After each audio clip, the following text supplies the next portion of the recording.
qimorda ba'zan puldan ham qimmatroq narsani yo'qotasiz.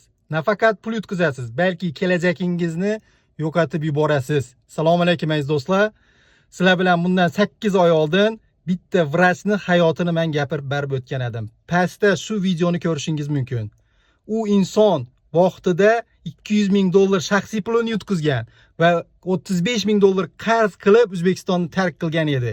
2 kun oldin men shu inson bilan gaplashdim.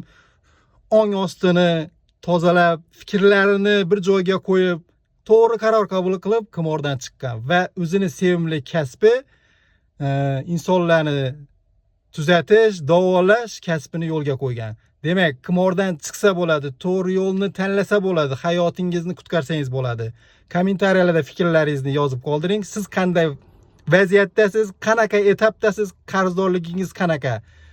Obuna bo'lib qo'ying, kuzatishda davom qiling.